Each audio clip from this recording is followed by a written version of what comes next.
La matinale d'Europe 1. Nico Saliagas. Bonjour Benoît Hamon. Bonjour Audrey Crespo-Marin. Emmanuel Macron a-t-il bien fait d'aller accueillir les 2 touristes libérés par les forces spéciales françaises ? Écoutez, il l'a ressenti comme cela, il a pris une décision, c'est lui qui a décidé d'engager la force armée pour libérer ses otages. Il assume et moi j'ai pas envie d'entrer dans une polémique avec le président de la République sur cette question. Certains, effectivement, dans l'opposition contestent le droit à ces 2 touristes d'avoir un accueil présidentiel. Oui, j'ai vu ça, mais je pense que voilà, il y a un moment, quand 2 de nos soldats font le sacrifice ultime de leur vie, le respect minimum qu'on leur doit, c'est de s'abstenir de lancer des polémiques. L'hommage national n'a même pas eu lieu, il aura lieu demain. Depuis quelques jours, il y a une polémique autour des conditions dans lesquelles ces 2 personnes sont parties en voyage de noces, je crois. Moi, je vous le dis, je ressens aujourd'hui comme indésirable la polémique quand 2 hommes, par un sens du dévouement qui inspire le plus grand respect, ont fait le sacrifice ultime de leur vie pour sauver 2 autres de nos compatriotes. Jean-Yves Le Drian, ministre des Affaires étrangères, a dit que les 2 touristes s'étaient aventurés dans une zone rouge, c'est-à-dire formellement déconseillée, alors que ce n'était pas le cas au moment de l'enlèvement. Y voyez-vous une tentative de masquer la responsabilité du Quai d'Orsay ? J'y vois beaucoup un peu d'amateurisme de la part du ministre des Affaires étrangères, incontestablement, mais voilà, je le redis. Vous y allez plus fort sur Jean-Yves Le Drian que sur Emmanuel Macron. Mais un peu d'amateurisme. Oui, en tout cas, il s'est trompé, incontestablement. Donc, d'habitude, il est plutôt avare de ses paroles. Donc, voilà, je trouve qu'il a parlé trop vite, manifestement. Ceci étant, les 2 touristes étaient tout de même dans une zone orange, c'est-à-dire déconseillée sauf raison impérative. Emmanuel Macron a-t-il bien fait d'engager la vie des soldats français pour aller les sauver ? Écoutez, je crois que l'idée selon laquelle un seul de nos compatriotes pourrait finalement se dire moi je n'ai pas le droit finalement à la mobilisation de la nation pour me sauver, ce serait curieux. Au nom de quoi choisirait-on qui on doit sauver ou pas ? Je crois que chaque Français, évidemment, même s'il doit être responsabilisé en ses choix personnels, mais on ne doit pas laisser un seul Français sans la tentative, en tout cas, de la nation de le sauver quand sa vie est en danger. Je crois voilà, qu'on ne doit pas commencer à négocier ce principe-là. Benoît Hamon, Jean-Yves Le Drian était un pilier du gouvernement sous Emmanuel Macron. Avant cela, il était un pilier du gouvernement sous François Hollande. Vous étiez donc à la même table lors des conseils des ministres. Vous vous entendiez bien à l'époque ? On n'était pas sur les mêmes domaines. Non, mais il était ministre de la Défense et il vendait des avions. Des Rafales, c'est ce que vous voulez dire. Oui, c'est ça, oui. Selon Jean-Yves Le Drian, si le Parti socialiste est au plus bas dans les sondages, c'est notamment à cause de l'échec de votre candidature à la présidentielle. Assumez-vous cette lourde responsabilité ?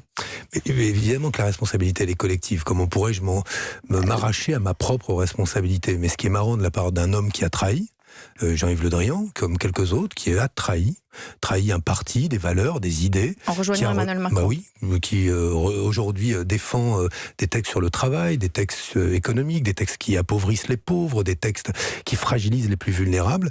Cet homme-là a trahi. C'est difficile pour lui, j'imagine, de devoir reconnaître cela.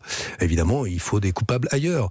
Et il dit ça parce que vous avez fait à l'époque le plus mauvais score de l'histoire du Parti socialiste. Moi, j'assume d'avoir défendu le revenu universel d'existence. Un texte, justement, une vision du monde qui voulait changer le rapport au travail, qui renouait avec les principes sur lesquels la gauche s'intéresse à la question du contenu du travail, à la manière dont on est payé, on est rémunéré. J'assume cela.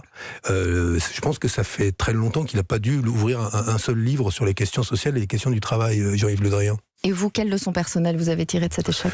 Celle de la nécessité de s'engager et de continuer l'engagement comme je le fais aujourd'hui. Je crois d'ailleurs que l'élection européenne nous est volée par Emmanuel Macron qui décide d'un match Front National contre la République En Marche, là où pendant 5 ans, on va prendre des décisions fondamentales pour les citoyens européens et on a des partis, le parti présidentiel comme le parti de Marine Le Pen, qui vont à cette élection isolés sur la scène européenne d'une part, mais avec des programmes franco-français. Jugez-vous normal qu'à l'occasion de cette élection, on ne parle pas fondamentalement de ce qui va se passer pendant 5 ans. C'est ça qui me déçoit profondément. Et moi, je continue à me battre avec honnêteté, sincérité, pour les idées auxquelles je crois. Et c'est pour ça que depuis maintenant 1 an, j'ai travaillé avec Yanis Varoufakis, l'ancien ministre grec des Finances, à un programme européen. On a travaillé, on a mis 43 pages de propositions. Nos propositions sont les mêmes en Pologne, au Portugal, en Espagne ou en France. On n'aura pas besoin d'européaniser notre petit programme franco-français comme les autres. Cette exigence-là, je trouve qu'elle n'est pas respectée par la manière dont le président de la République aujourd'hui a engagé ses forces dans la bataille en nationalisant ce scrutin. On ne parle pas en fait d'Europe à l'occasion de ces élections européennes. Au sujet de ce duel qui vous agace manifestement, Marine Le Pen dit qu'Emmanuel Macron devra partir si sa liste est battue par le Rassemblement national aux européennes. Êtes-vous d'accord avec ça? Et Emmanuel Macron, lui, dit nous avons besoin de tout, sauf d'avoir le Rassemblement national en tête. Et hors si ça sujet arrive l'un, hors sujet l'autre. D'abord parce que ce n'est pas une élection pour destituer Emmanuel Macron, qui ne s'en ira pas. Et de la part d'Emmanuel Macron, il nous a déjà fait le coup. Il nous a déjà dit, ce sera moi ou le chaos et le désordre. Bon, on a Emmanuel Macron, le désordre et le chaos, et en plus, on n'a pas eu l'honneur et la dignité sur la question des migrants. Et ça me touche, moi, comme citoyen, comme beaucoup d'autres, qui étaient, parlons simplement, des femmes et des hommes qui avaient des conditions modestes, qui savaient qu'en votant Emmanuel Macron au second tour, ils auraient sans doute une situation qui se dégraderait. Ils l'ont quand même fait pour s'éviter Marine Le Pen. Ont-ils évité des politiques proches de Marine Le Pen? Quand on stigmatise les médecins humanitaires comme des complices des passeurs, quand on ferme le port de Marseille à l'Aquarius, je veux dire, qui est un déni de la solidarité la plus élémentaire à l'égard des personnes en danger, quand on met en cause la liberté de manifester, on a aujourd'hui des textes qui sont directement inspirés par la pression des nationalistes et de Madame Le Pen. Donc oui, on a Emmanuel Macron et le désordre aujourd'hui. Quand on demande aux Français quel est le thème qui va vraiment compter au moment de voter, l'immigration arrive en tête. Avez-vous des propositions concrètes pour limiter l'immigration ? Vous voulez, en tout cas, on est tous à se dire comment on ferme les frontières. D'abord, les frontières, elles sont fermées déjà. On sous-traite à la Turquie, quelle honte, qui a désormais un élément de rapport de force sur nous, la prise en charge de la politique d'immigration. On sous-traite à qui? À la Libye aujourd'hui, les questions des migrations. Dans les faits, l'Union européenne ne met de l'argent que pour fermer ses frontières. Parvient-elle à le faire? Non.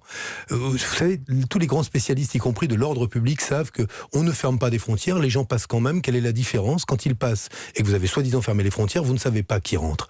Et on a aujourd'hui un développement des clandestins. On a aussi des bidonvilles itinérants maintenant en France avec des réfugiés qui ne sont pas correctement pris en charge, des déboutés de droit d'asile. En clair, on est en train de mettre la poussière sous le tapis en pensant tout ça ne nous éclatera pas la figure. Moi, je suis favorable à 1. Une harmonisation de la politique d'asile au niveau européen. 2. Des visas humanitaires. 3. Une mise en cause d'une politique de sauvetage en Méditerranée. On ne peut pas continuer à laisser mourir les gens. Et enfin 4. La remise en cause de ce qu'on appelle le règlement de Dublin, qui veut que la géographie décide à la place de la politique. La Grèce et l'Italie doivent-elles supporter seules la charge et le fardeau justement de ces migrations? Je ne crois pas. Et c'est la raison pour laquelle je prône une politique radicalement différente de Monsieur Macron et Madame Le Pen dans ce domaine-là. J'essaye d'être réaliste et en tout cas pas démagogue et clientéliste comme ils le sont et l'un et l'autre. Une dernière question, vous avez fait, Benoît Hamon, 6% à la présidentielle, vous avez été battu aux législatives. Si vous ne dépassez pas les 5% aux européennes, est-ce que ça pourrait vous inciter à vous remettre en cause, à arrêter la politique? Mais, vous savez, c'est pas parce que vous continuez que vous ne vous remettez pas en cause. Non mais tous les jours, je me remets en cause. Mais est-ce que on doit cesser d'être fidèle à une idée que j'ai défendue dans la transformation de ce qui me semble nécessaire de notre rapport au travail en lien avec la révolution numérique? Les chiffres m'ont-ils donné raison ou tort? L'OCDE vient de dire que 14% des emplois seraient en France impactés par la révolution numérique, détruits ou transformés, 30% d'entre eux. C'était 9% avant les élections présidentielles, j'avais raison. Sur la question de la transition écologique, les perturbateurs endocriniens, leur glyphosate, j'en ai parlé pendant la présidentielle. Avais-je tort? Je ne crois pas. Donc il faut se battre, et même si les vents ne sont pas favorables, je suis breton, moi, vous savez, on apprend à naviguer avec vent dans le dos, ce qui ne m'est pas arrivé beaucoup depuis quelques temps, mais aussi vent de face. Il faut savoir tirer les bords, comme on dit, et j'essaye de le faire avec, en tout cas, honnêteté. Merci Benoît Hamon. Benoît Hamon qui était l'invité d'André Crespo-Mara ce matin pour l'interview politique de la matinale.